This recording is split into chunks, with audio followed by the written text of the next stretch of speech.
He was in the struggle for the long haul. He was not driven by greed or self-interest, and he never got consumed by factional tendencies that have ravaged our movement to make it barely recognizable. Leaders need to all be reminded that the ANC is not merely a passport to high office or self-enrichment, but it was a movement created for all our people as an instrument for liberation from oppression. Comrade Vijay leaves us at a time when our country is facing several crises that require honest and principled leadership that will confront challenges with courage without seeking popularity. Our ideal for freedom remains a dream until we have eradicated poverty, inequality, unemployment, and uprooted corruption. We have a challenge to eliminate crime and free our women from gender-based violence and femicides, in which many women lose their lives in the hands of the men that they once trusted. We need to stand up together and say not in our name. We bid him farewell under the constraint restrictions imposed by the COVID-19 pandemic. Whilst we embrace the optimism of a receding surge, we mourn the lives of those who have been lost in the invisible enemy. We salute all those dedicated health workers who have remained committed to the service of our nation during the time when we needed a combination of skills of health workers and soldiers in the forefront.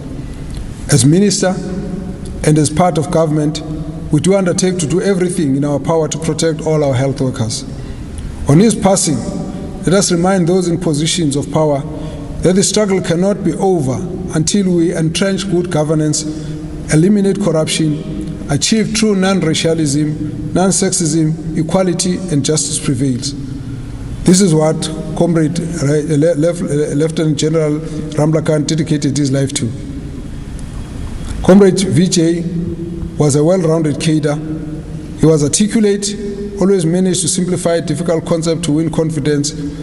In his entire life, he believed in non-racialism. He was completely unaware of what race he belonged to. Well, for more, let's cross to our reporter, Ayanda Mhlongo, and of course, she will be telling us about what's been happening there at the funeral. Well, Ayanda, good afternoon to you. So far, what has been happening and how is the mood like? Yeah, very good afternoon to our viewers. And of course, we now are about to wrap up the funeral service of the late Lieutenant General Vejay Ramlakan.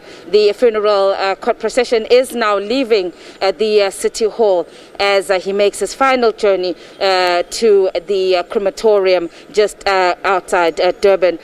Of course, it's been a difficult day for the members of the South African National Defence Force who have come here to pay their farewells, to pay their respects to an exceptional leader. And of course, we also heard messages from his fellow combatants, the Dr. Zweli Mkhize, who he had served with as members of Umkhonto Wesizwe, and they were under Operation Butterfly. A moving tribute as well from the Minister of Defence, Nosiviwe Mapisa-Nqakula, and as much and of course, one of the most notable things that the late general did was the fact that he was entrusted with the health care of the late former President Nelson Mandela.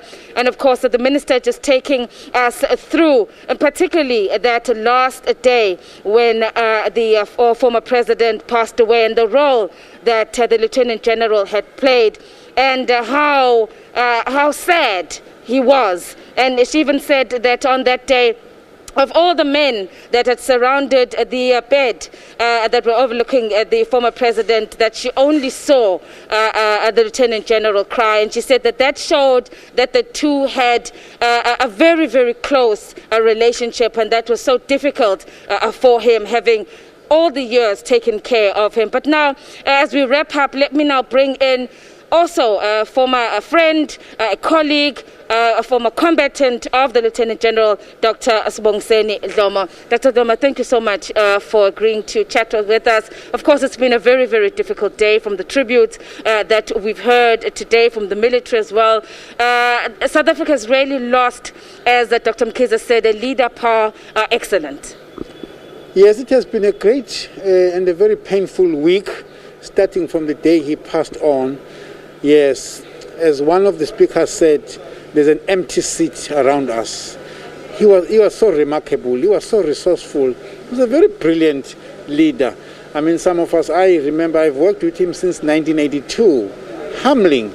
I mean, for him to allow himself to be led by some of Umkhonto commanders who were much younger than him, but who were given the task to lead us, was very humbling. I mean, he's a very good man. Humbled. I've been touched. I stayed with him on Robben Island. We did so many things on Robben Island. We provided psychosocial support, medical support to our comrades.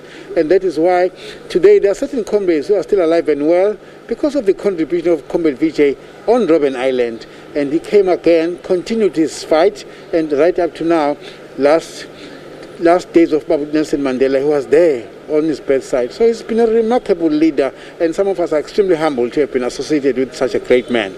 Just speaking about your days on Robben Island, and I know that one of the projects that he was working on and unfortunately was unable to finish was wanting to document the history, but also individually, the over 3,000 political prisoners on Robben Island. And I suppose that's now a task that's left to yourselves, Dr. Dlomo, that you continue. He was a man that, from what was said in the tribute, you'd know as well how he was involved in the book where he documented the history of the military health service. So he wanted to keep our history. He wanted to ensure that the generations to come, that they know and understand where the struggle for liberation and the history of this country.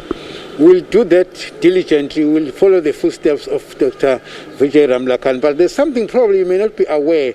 Dr. Ramlakan was arrested on 2 Nabada Road in Meerbank, together with his wife, Sandy. They were arrested there, and we would like to actually convert that house into a monument, into a museum that will be called Vejay Ramlakan and Sandy Africa, because they in that house we stayed as Umkhonto. We learned a great deal. We were instructed there. We learned a great deal. They were mentoring Philandwande, and many of us grew underneath that. So a lot of other tasks that Comrade Vijay did not complete, we have an obligation to complete. Yes, rightfully so. Among other things, documenting what happened on Robben Island, we have to do that.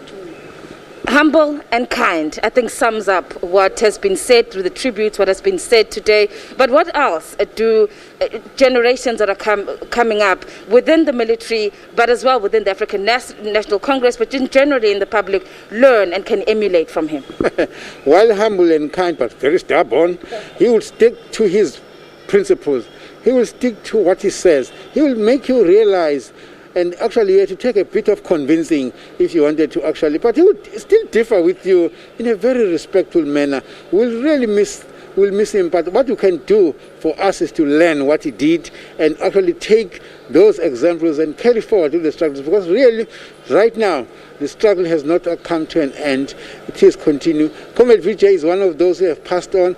Thanks to Andrew Zondo, who saved his life. Because if Comrade Andrew Zondo gave testimony then in 1986, Comrade Vijay would have been sentenced to death on the spot. So he actually said, I'll carry on with the task because there are many more people who have laid their life before me and for me, and that is what also we would like to continue doing even after his death.